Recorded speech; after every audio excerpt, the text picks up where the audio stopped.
Okay, we're going to start with some definitions here. And this definition, if you've taken statistics, would kind of bring you back to the idea of probabilities and some rules for probabilities. We'll start off with this definition that a vector with non-negative entries that add up to 1 is called a probability vector.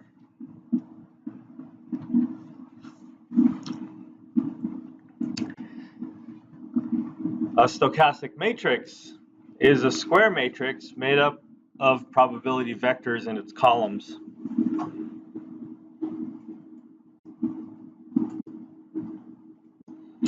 And then a Markov chain is a sequence of probability vectors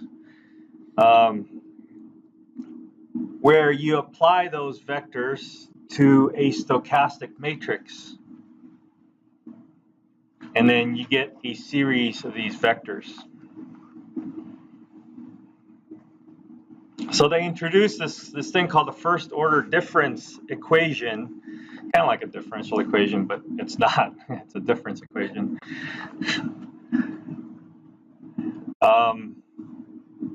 It's a series. They call it a sequence. It's a sequence of these vectors that you can come up with. And then we'll get to this definition in a minute, but let's see if we can come up with some examples of a stochastic matrix and a Markov chain. Let's see. I think I want to open up. I don't know if my notes has any examples.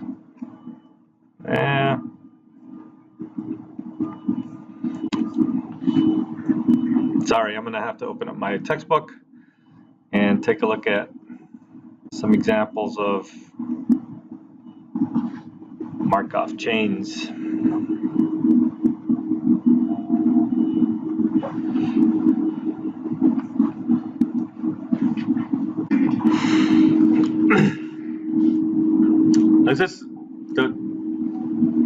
Does this make sense? The way it's stated mathematically? It's confusing. Yeah. Okay. So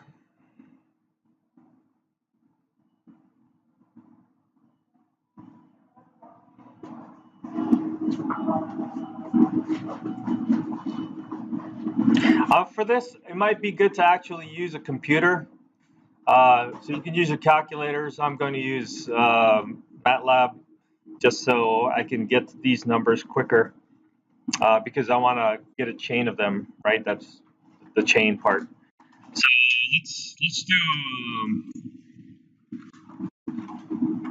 let's take this number 5 business over here. And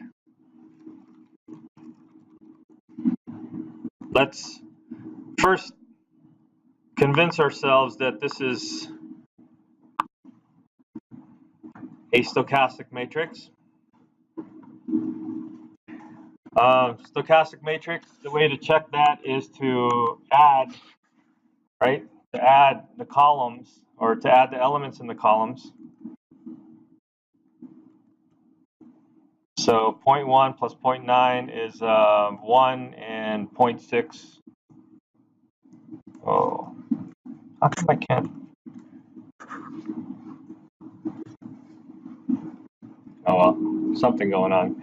Anyways, 0.6 plus 0.4 is 1, and so the columns add up to 1. So this is an example of a stochastic matrix. Now let's make up a matrix, or not a matrix, but a vector, a probability vector that is, well, a probability vector. So let's start off with a 0.5 probability vector. And that is a probability vector because if I add 0.5 plus 0.5, I get 1. Give me another example of a probability vector that's two-dimensional. Yeah. 0.3, 0.7. Anything else? Yeah. Also 1, 0 or 0, 1, right? So those are the other easy ones. So let's take this and let's open up a MATLAB type program. Well, I'm going to open up MATLAB, and then I'm going to see if I can generate a Markov chain.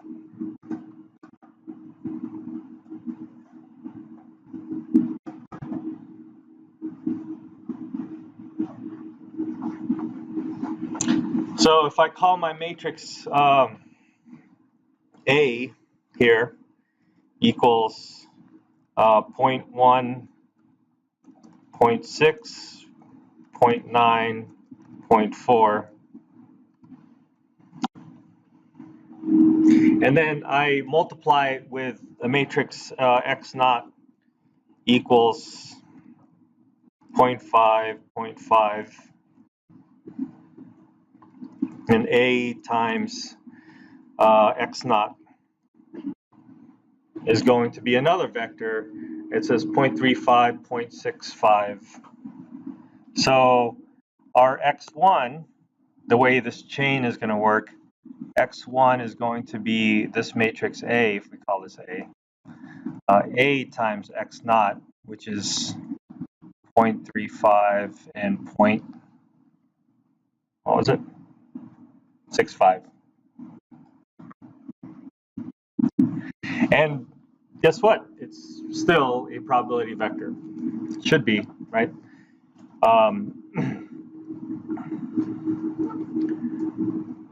Okay, does that make sense? Now, if we do it again, apply it again, then that's going to be the next vector in the chain. So now that we have this, we didn't call this anything, but let's call this x1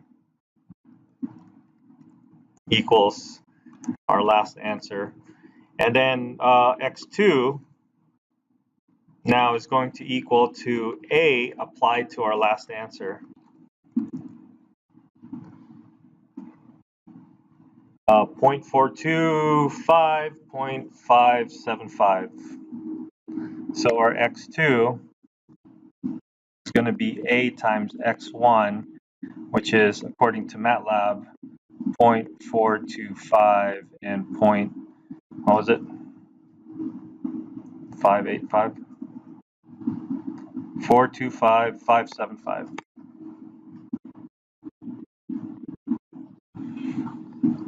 Okay.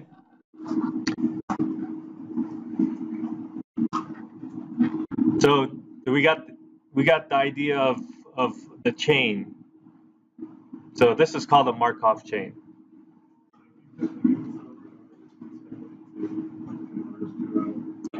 Well, if a P stochastic matrix, then a steady state vector is a probability vector so that it'll equal to itself. So this might converge, this might not converge. Let's take a look. So let's see, x3 equals A times x2,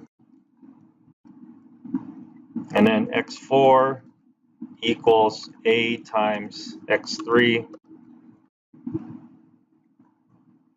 Doesn't look like it's converging much. x5 equals A times x4. Does it look like it's converging?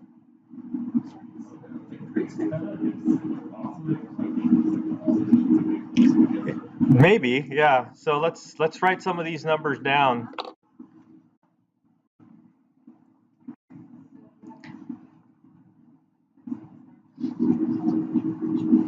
Probably.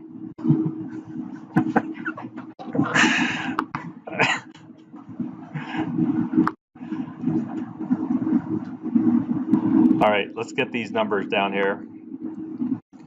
Let's get our Markov chain.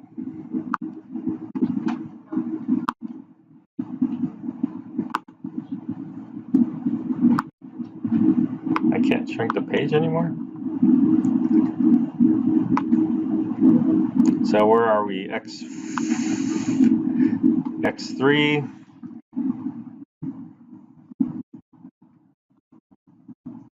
x3 is 0.3875, 0.612, 5 x4 equals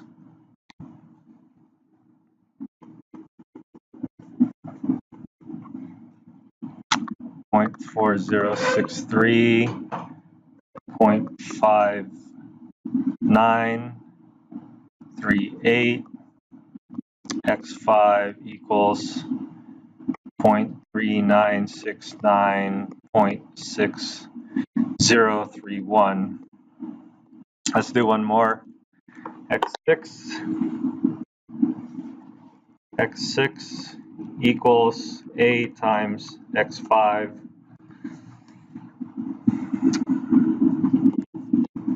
0.4016.5984. So if this thing looks like, if we keep going, does it look like it might be approaching a particular vector? I wonder. What would your guess be? X sub 0, you think?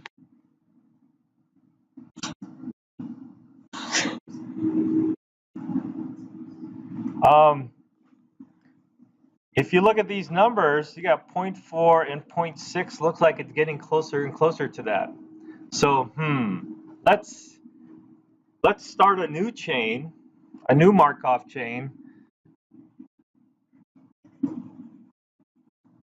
and let's let x naught equal to 0.4 and 0.6 this time to see what happens. So let's take our calculators out, or my whatever. Let's call this y this time. Y of 0 is going to be the vector 0.4 and 0.6.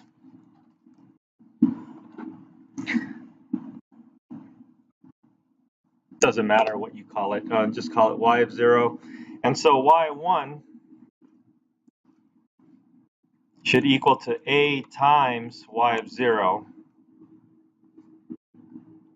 Oh, it's the same.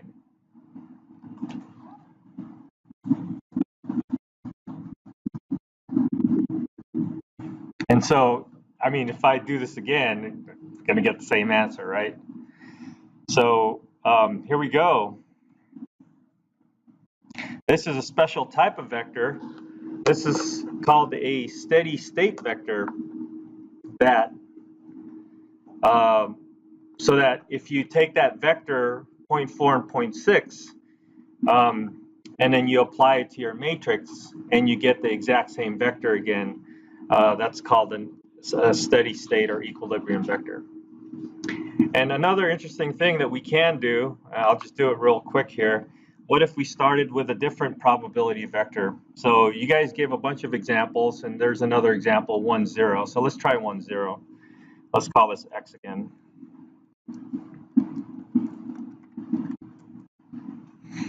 And then apply it a bunch of times to see what the Markov chain would look like. So a, what is it? x1 equals a times x0. Oh, maybe I should have done the other one.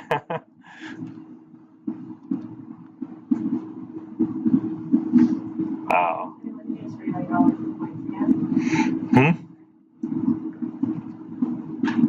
Well, let's see. X2 equals a times x1. X3 equals a times x2. X3, x4 equals a times x3.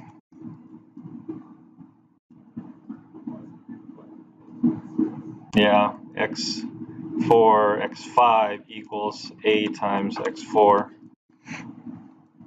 So it looks like we start off with this 0.5 vector, and we saw that it looks like the Markov chain wants to go to 0.4 and 0.6.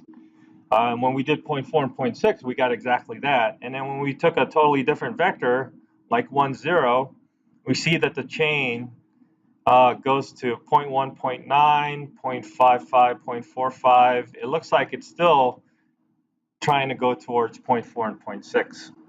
This would be a neat computer program to write, so we just run it through instead of having to type in all these commands, right? Do the Markov chain like 10 times, 20 times, and then you can do this recursively, or you can have a loop or whatever. In any case, what you have here is something that eventually approaches, in this case, 0.4 and 0.6. And so, and if you do take 0.4 and 0.6 to begin with, you're going to get that, and that's called a steady state vector or an equilibrium vector. Okay? So that's interesting.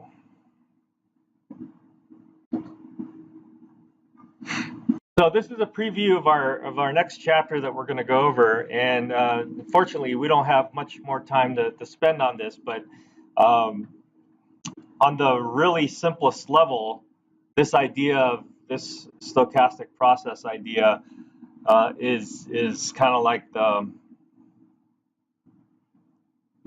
it's like the underlying idea behind Google's search engines. In the simplest case, when you're searching for something, what's the probability that you're going to get a particular page, and then, well, I don't have the details off the top of my head, but you should Google. No, Google. No, you're going to Google. Oh, I forgot what it's called. What is it called? Oh, PageRank algorithm. So when you do a search, it ranks the pages according to how many links get to that page. So if you Google PageRank algorithm, they do, on a very simple case, you can see the whole idea of stochastic processes or stochastic matrices and going to your special case. All right, immediately switching gears to chapter 5. This idea of a steady state vector is a very special case of what we're going to talk about next. And our next topic is eigenvalues and eigenvectors.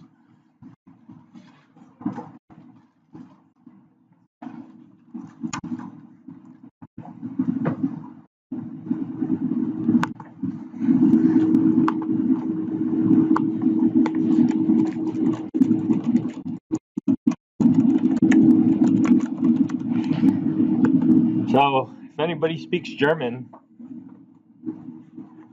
anybody speak German? Okay, good. Eigen is German for something.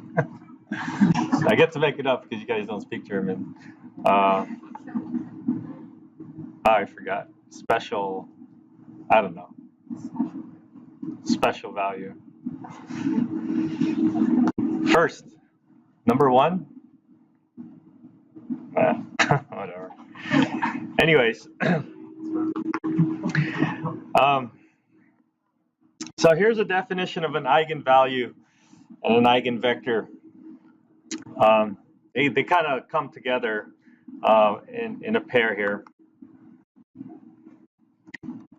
So an eigenvector of a square matrix is a non-zero vector x such that a times x is equal to lambda times x. Now, if you take a look at this equation closely, the left-hand side is a product between a matrix and a vector.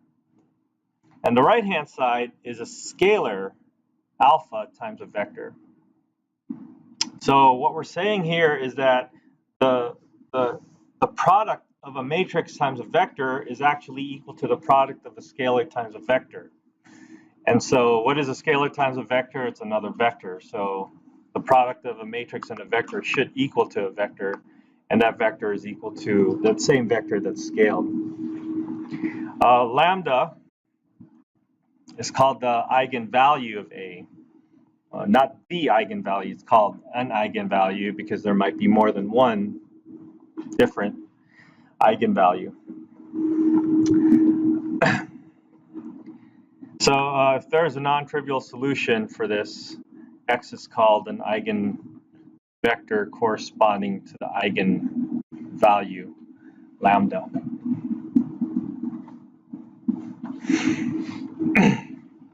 So we know about like having solutions and stuff like that. Note that lambda is an eigenvalue of A if and only if the equation. So imagine this equation where you bring everything to one side, left side, and set it equal to 0. So, and then factor out the x. So we have A minus lambda. Well, A minus lambda doesn't really make sense. So we actually have A minus lambda times the identity matrix I. So AX minus lambda x equals 0. And then you factor out the x. So this equation here has a little bit of a problem because you can't combine a matrix and a scalar like this. And so what they do is they multiply the scalar by the identity. And so A minus lambda I is going to be one of your key equations that you're going to have to know to be able to find these eigenvalues and eigenvectors. So back to these sentences here. If and only if the equation has a non-trivial solution, the set of all solutions of the null space of this newly formed vector or newly formed matrix, the null space is a subspace of that particular matrix, or Rn, since we're dealing with n by n matrix. And in this case, the subspace is called an eigenspace.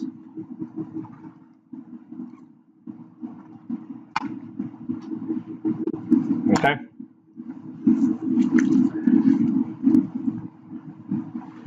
Now, before we go ahead, let's think back to that example on stochastic matrices that we were talking about. Is there an equation there that kind of resembles this whole idea of an eigenvalue, eigenvector thing? I suppose we should go back to that page. Is there something in here? Probability vectors, stochastic matrix, Markov chains, steady state vectors. Is there something here that looks like it might resemble the idea of an eigenvalue or eigenvector? Yeah.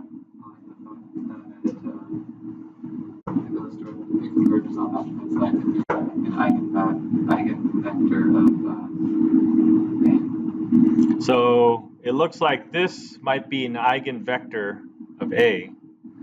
So eigenvectors usually come associated with an eigenvalue. What's the eigenvalue?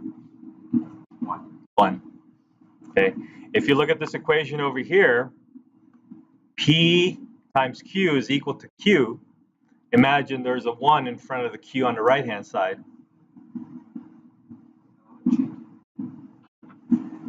Well, the number 1, the scalar 1. So Q is a vector, 1 times Q. So this is like your lambda. And then that means their steady state vectors are actually eigenvectors. Okay? All right, let's dig into this idea of an eigenvalue and eigenvector and see if we can start off with some computations or something like that. Oh, start off with a 3 by 3 matrix, huh? Oh well, let's do it.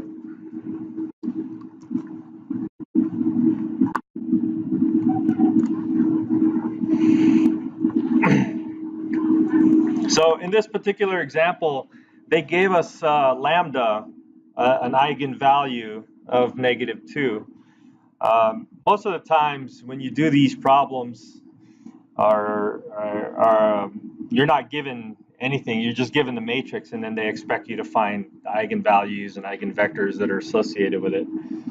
But in this case, we have an eigenvalue of -2, and they want us to figure out the eigenspace for this.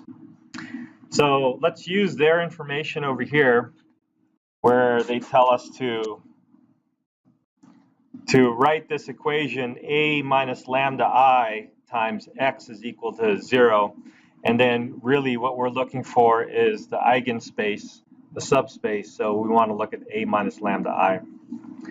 So let's start off by saying A minus lambda I, where lambda is equal to -2, and then your A matrix is, of course, that.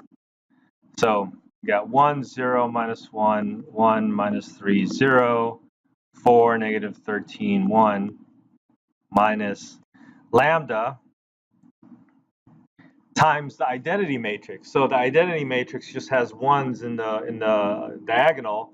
So I'm just going to replace all those 1s with whatever lambda is equal to.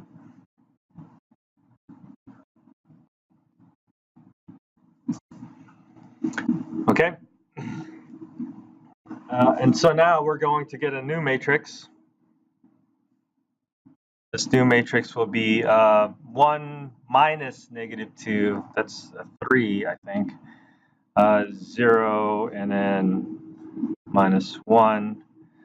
We got 1 minus 0, -3 minus -2. It's -1, and then 4, -13, and 1 minus -2, +3.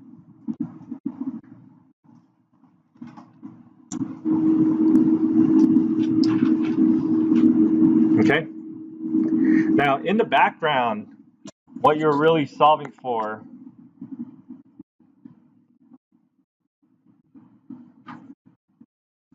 is A minus lambda I times x is equal to 0. So you're really looking for these x values. But we know all we have to do is reduce, and then we're going to find values for x1, x2, and x3, right? So let's go back to our work of reducing this.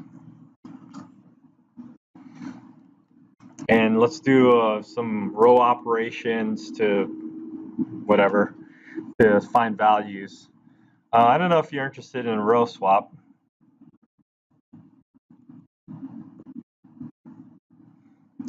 But we have a 1 in the second row, so let's do a row swap real quick.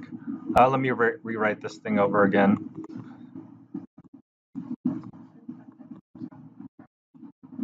Say it again.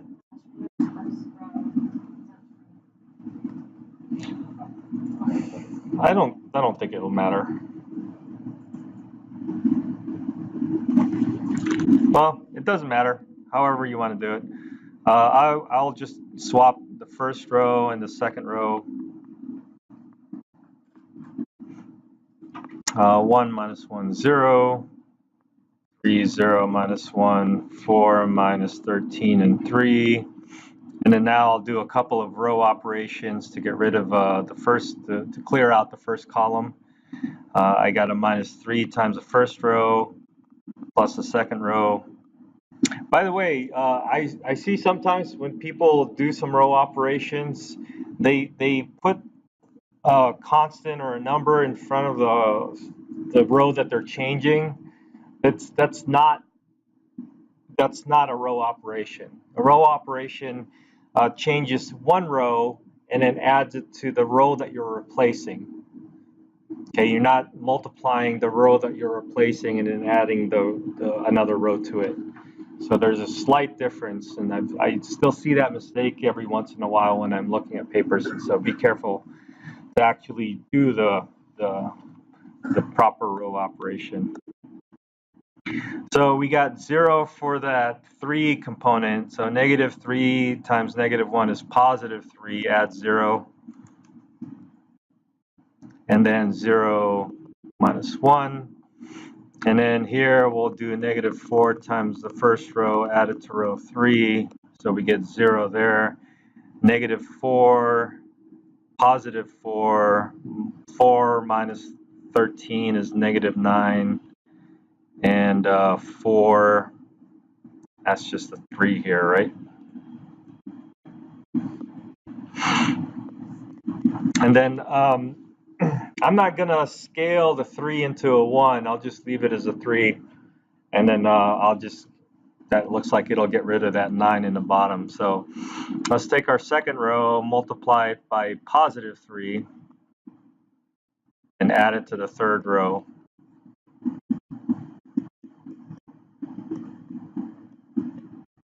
And so this will get 0, and that'll also knock off that last column. And so we have a free variable, which, by the way, we should expect because we need solutions here. Otherwise, it would just be 0, 0, 0, and I don't think that would be if they're looking for a space here. That is a vector space, a subspace, but we have a free variable in x3, and so x2 is going to be 3x2. Let's do it carefully. Minus x3 is equal to 0, so 3x2 is equal to x3. x2 is equal to positive 1/3 x3. And then x1 minus x2 is equal to 0. And so x1 equals x2, but x2 is equal to 1/3 x3. And so that's going to be my x3. So my solution is going to be the subspace spanned by this vector, which we can probably rewrite. So x is equal to 1/3 x3, 1/3 x3, and 1 times x3.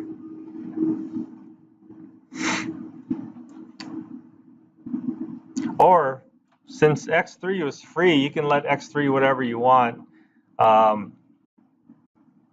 If we scale this, rescale it, it'll be 1, 1, and 3 times some other parameter t or something like that. So the vector 1, 1, 3, nicer numbers, that's all. Nicer than 1/3, 1/3, and 1. So this vector will span our subspace in R3.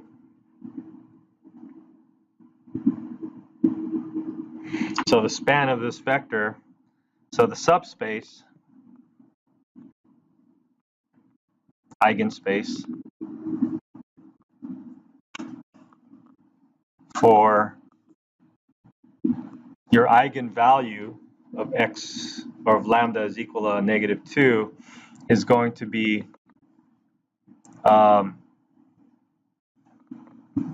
the span of 1, 1, 3.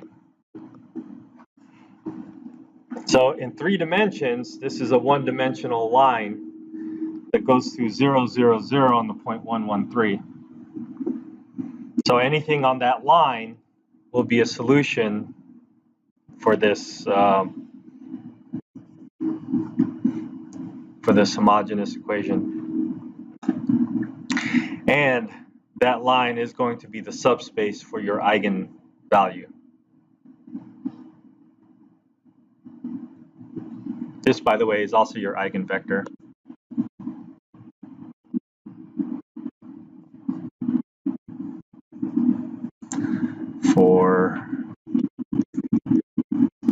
Yeah.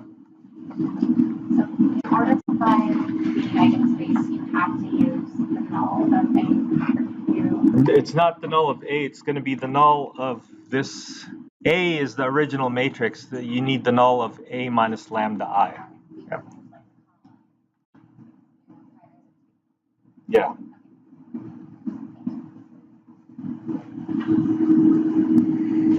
So we do have a quick way to check this. We have MATLAB to check to see if this will actually work.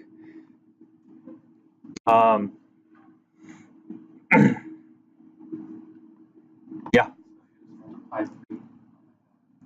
Yeah, I just multiplied by 3, so I'm dealing with whole numbers instead of fractions. What? Icky fractions. So you can say it's still the span of the 1/3, 1/3, 1. Yeah, the span of 1/3, 1/3, and 1 is the same as the span of 1, 1, 3.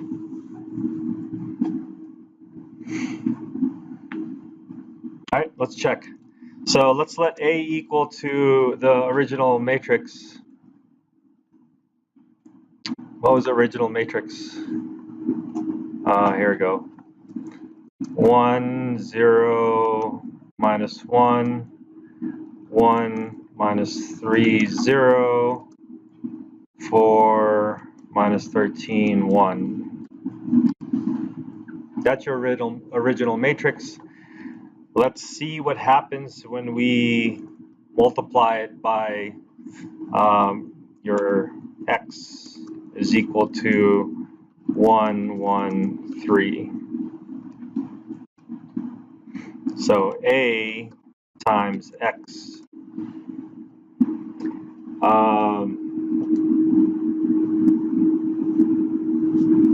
Does that make sense? Is that what we're expecting?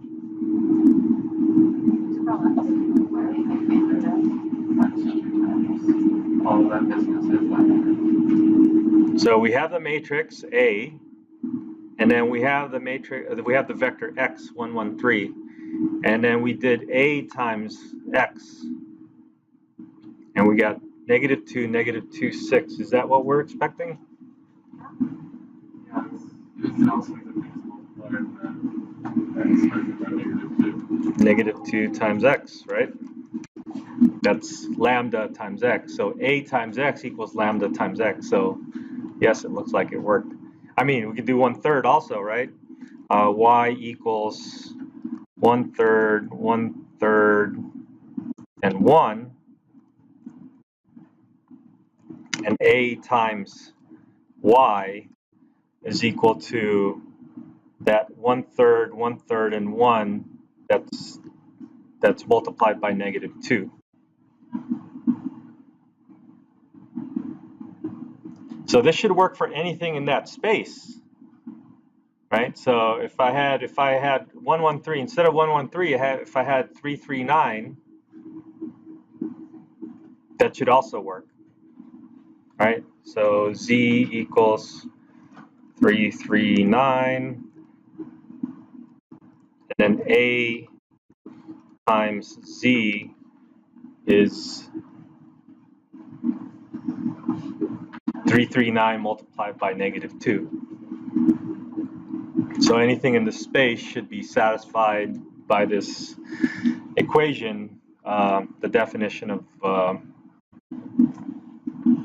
eigenvalues and eigenvectors.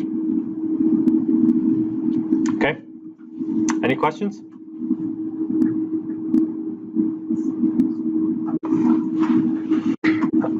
All right, yes. what does an eigenspace represent? Eigenspace, well, let's just say for now it's a subspace. It's a subspace of an n-dimensional vector space, Rn. I don't know if I've ever seen it represented as anything else. So I can't answer your question. It's probably something I have to look up.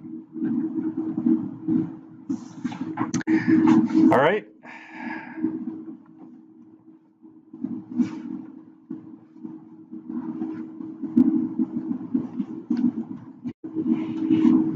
So let's throw some theorems out at you. Yay.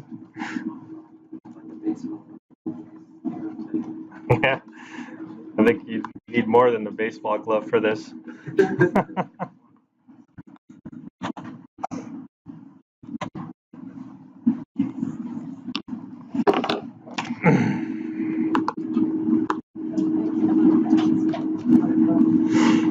So here are a couple of theorems from this chapter. The eigenvalue of a triangular matrix are the entries in the main diagonal.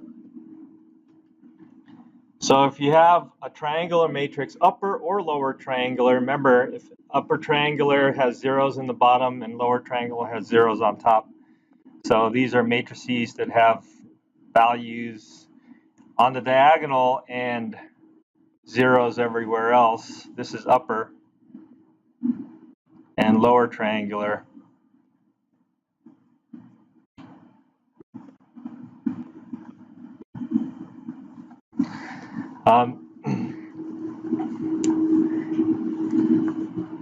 And so all we have to do is look at the product of the diagonals, and that will be our eigenvalues.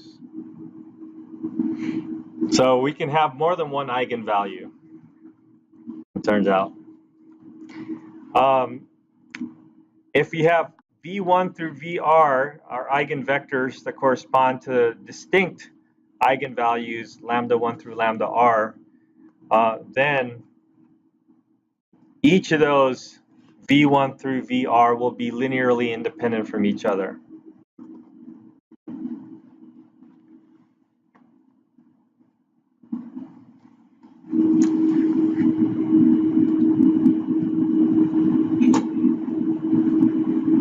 Okay? So if the vectors don't have, is it ever possible for, I guess, the set of vectors or the matrix to not have a vector? Not have vector. Or is it? No, I think it has an eigenvalue, and we are to assume that the vectors that make up that matrix are linearly independent. yeah, the vectors that, no, not the vectors that make up the matrix, but the vectors that you get as an eigenvector from the eigenvalues. So the vectors we get. The vectors you get will be linearly independent, correct?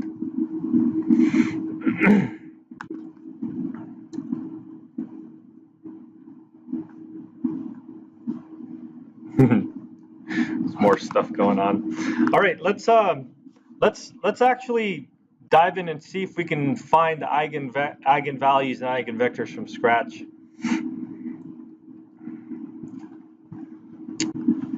So let's take this matrix again, but this time let's pretend that we don't have this lambda, and let's see if we can find all the possible eigenvalues and eigenvectors for this.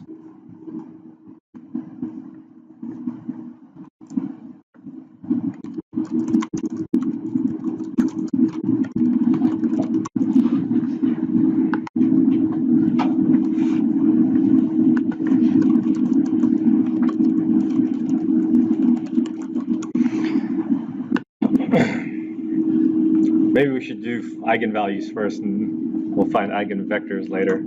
Well, we found we have a way to find eigenvectors. Right? We just did that in the previous problem. So let's actually find the eigenvalues.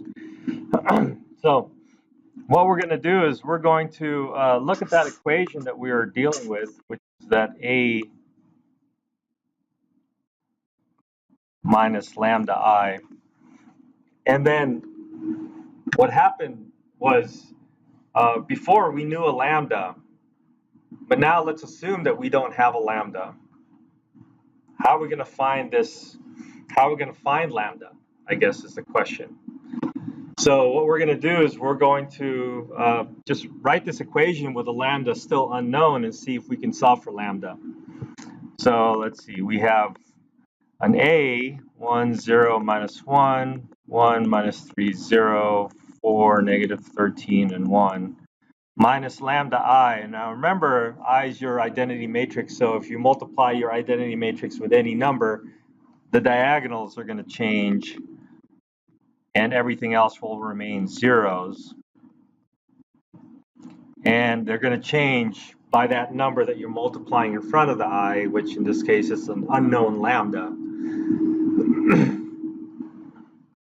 And then we're going to get this to be 1 minus lambda, 0, negative 1, 1 minus 3 minus lambda, 0, and 4, negative 13, and then 1 minus lambda.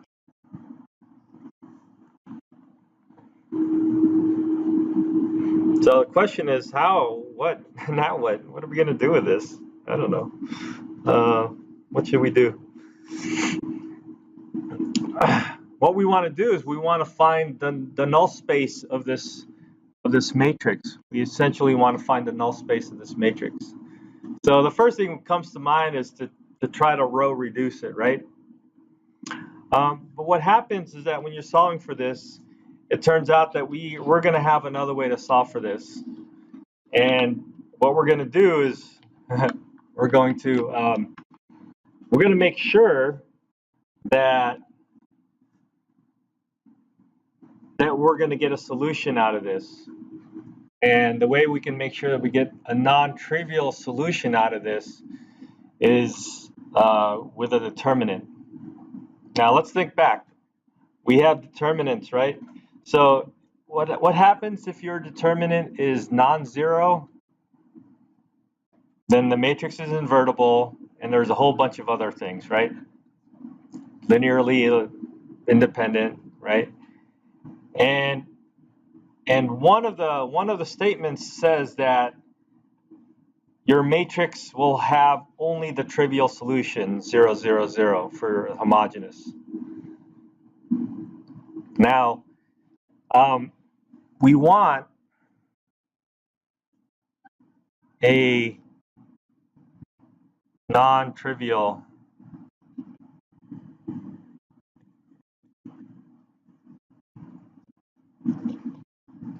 solution to this modified matrix. This isn't the original matrix A, right? This is the matrix A minus lambda I.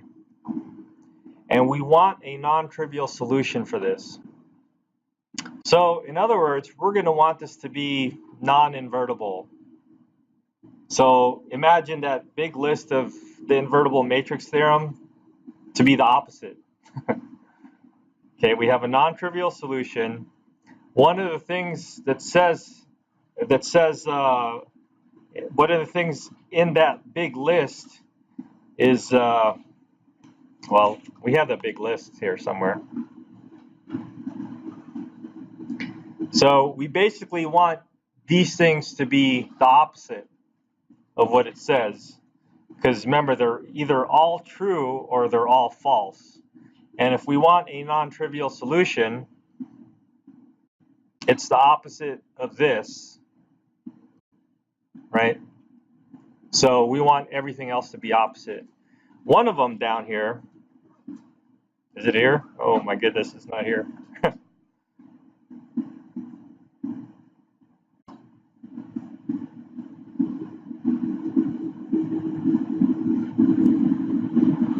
The determinant, there's no determinant here. Do we do that later?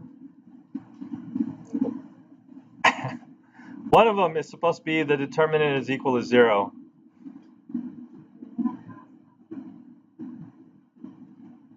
Oh, that's the stuff that wasn't in our notes, right? Because I did it on the board. Damn computer. All right. One of them says that the determinant's equal to 0.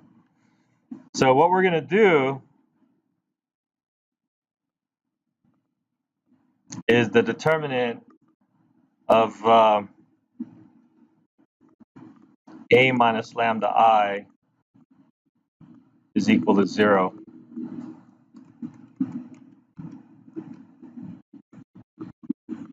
So what we're going to do is we're going to set the determinant of this to equal to 0.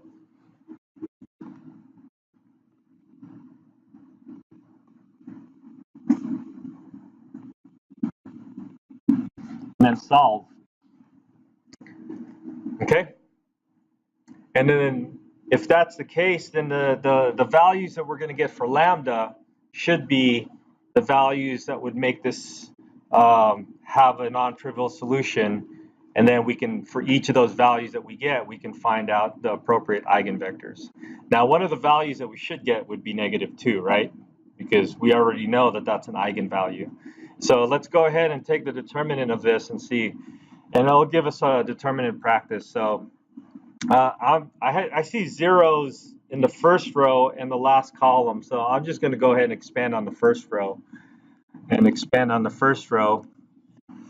The first one is a plus. So the determinant is going to be equal to 1 minus lambda, positive 1 minus lambda, times the submatrix over here, which is -3 minus lambda, 0, -13, 1 minus lambda.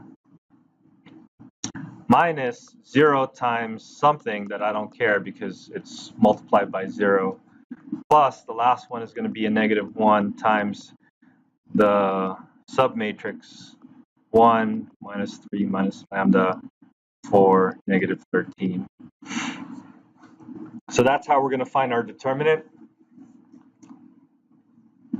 What do we have here? We have 1 minus lambda, and then we got negative 3 minus lambda times 1 minus lambda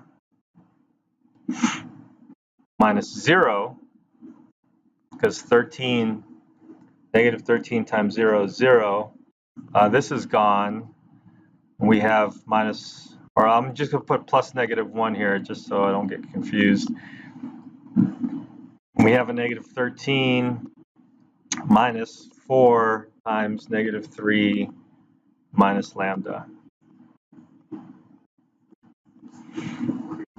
All right.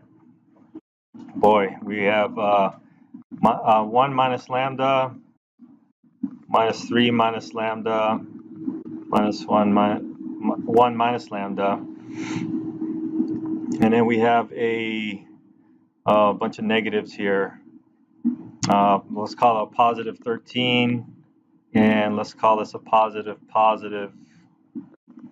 4 minus 3 minus lambda. I was hoping that this would factor out nicely, but it doesn't look like it. So it looks like we're going to have to FOIL everything out. Yeah, could be. Can we just have Mathematica do it? Is that what you're saying? All right, I'm game.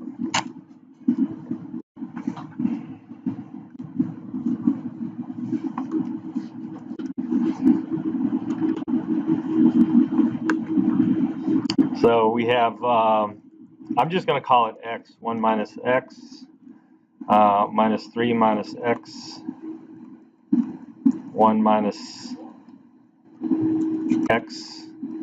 So that's the first one, plus 13, plus 4 times minus 3 minus x.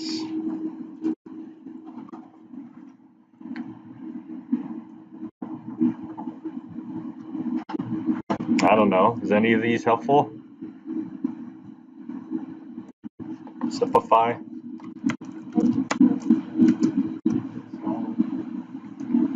Oh, we're going to need to solve for it anyways, right? Here's a simplified. Here's one of the simplified versions. Look at this. This one has a x equals negative 2 as a solution already.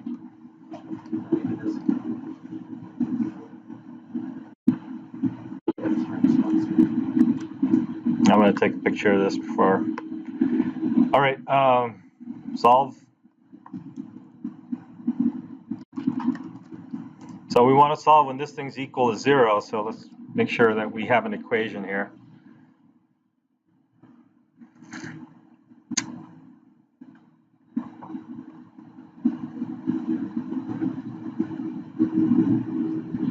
So it looks like we have a couple of solutions. The third root of negative 1. What's the third root of negative 1? Is that negative 1? And what's negative, what's this? Negative 1 also?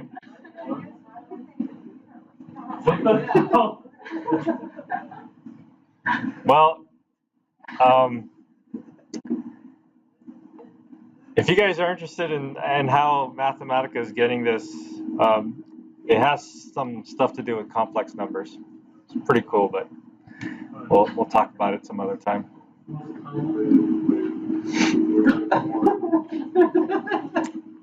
It's not really, because it has something to do with these things called the roots of unity, and it's kind of cool.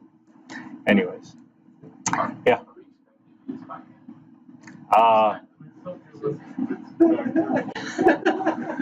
You should be able to do quadratics.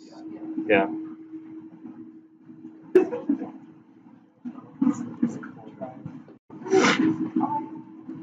So here is our simplified version of this thing. I mean, if we take it from here and just try to see if we could solve for this, we could try to see what kind of values we can get. And it might turn out that your right-hand side would be would not work either. It has something to do with some weird things.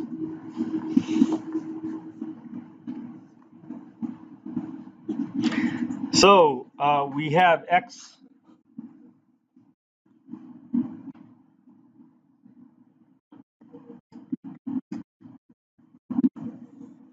We have an eigenvalue of x is equal to -2.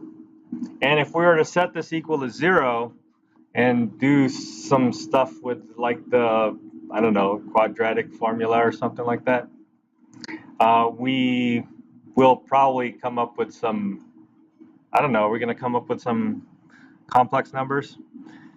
Let's see. How do you do quadratic equation again?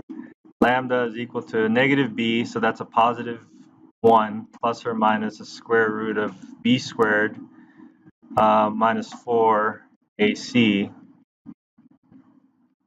divided by 2a. And so we're going to get -3 under square root.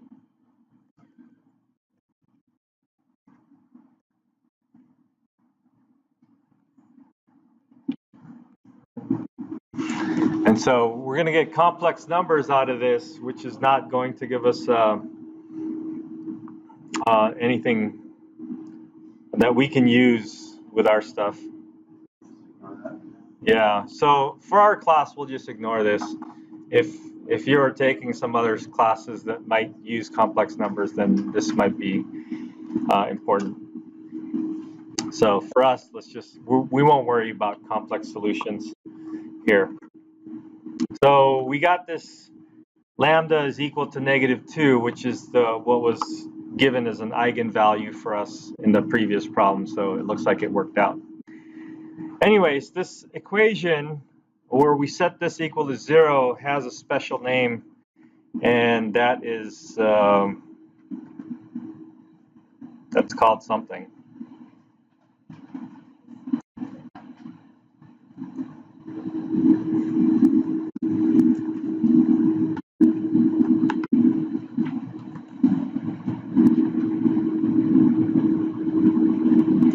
That's called a characteristic equation.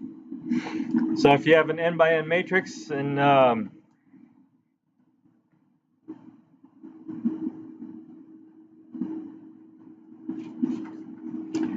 then U is some echelon row, reduced echelon, not reduced, but in some sort of echelon form by row operations.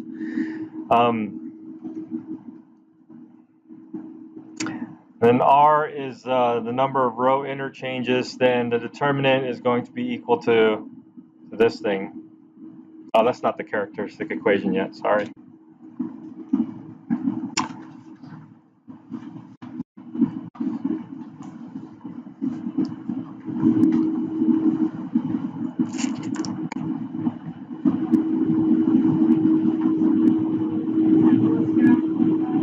What? This is what I was looking for.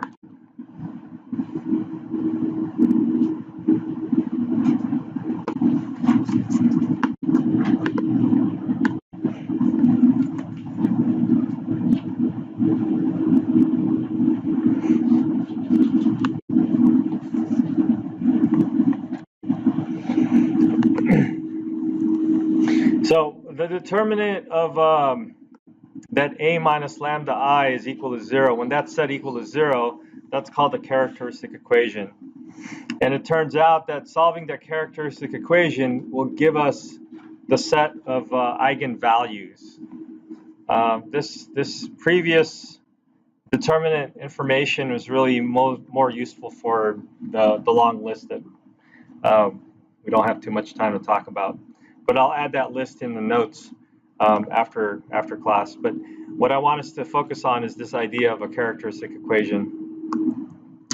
So it can be shown that if you have an n by n matrix, then the determinant of a minus lambda I is a polynomial of degree n.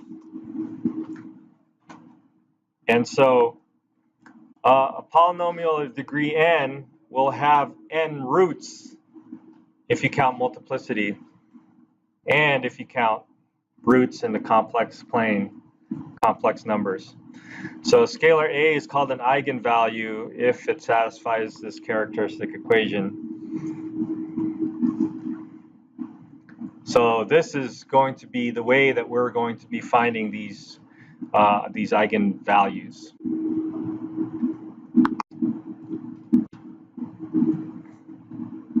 All right.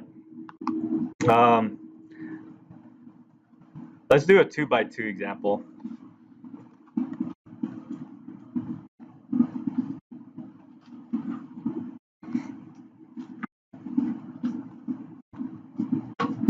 Let me get rid of this for now. I'll add it in the notes later. Let's do an example, and it's 2x2, so we should be able to do this in 4 minutes. Let's see. So A minus lambda I is going to be, so after you do this enough times, you know that the diagonal is just going to have a minus lambda, right? So you just rewrite everything except the diagonal will have a minus lambda.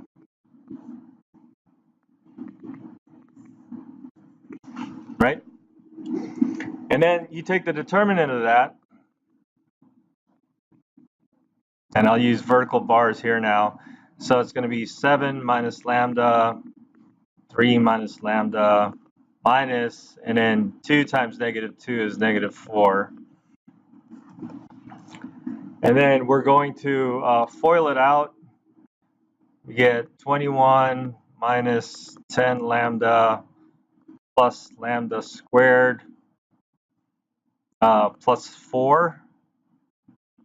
And 21 plus 4 is 25.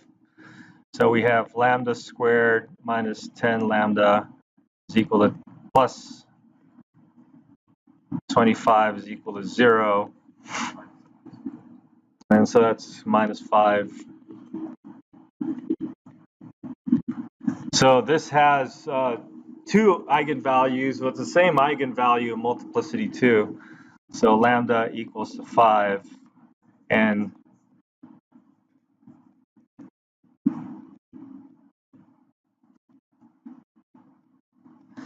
we're going to call it algebraic multiplicity 2 because we're going to distinguish the multiplicity for our eigenvalue with the number of eigenvectors we're going to get. So from here, we can try to find the eigenvectors, and if we're able to find one eigenvector or 2 eigenvectors, then we'll call that a different kind of multiplicity. So we found the eigenvalue. Let's see if we can find the eigenvector.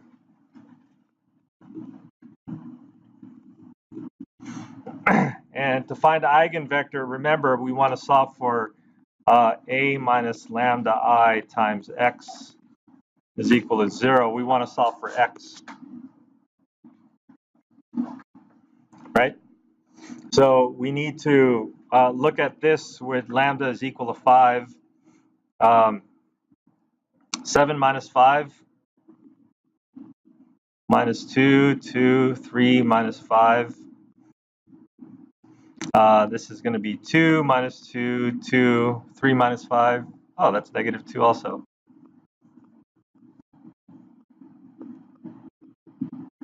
Oops. So if you do the row reducing, just subtract row 1 from row 2. Then we have this. So we have a free variable here. And then, so x2 is free. And then x1 is equal to x2, which is free. So then your x is equal to 1, 1, x2. x2 and x2, or x1 and x1, it's the same thing. So you have one eigenvector.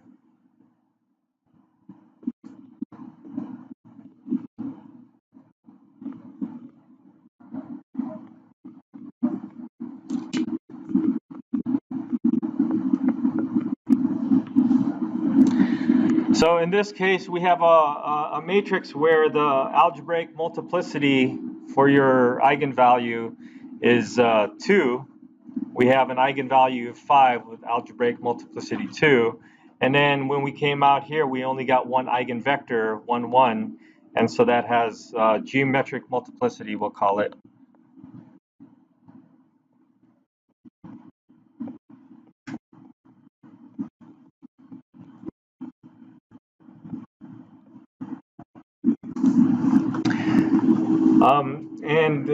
There's no repeating itself, so we only have one geometric multiplicity of 1. So this is the general way to find eigenvalues and corresponding eigenvectors. And had we gotten 2 distinct eigenvalues, we would have to do this a second time for the second eigenvalue to find our eigenvector. All right? So now we know how to find eigenvalues and eigenvectors. Take a look at some examples on YouTube. There's more. All right, see you guys next time.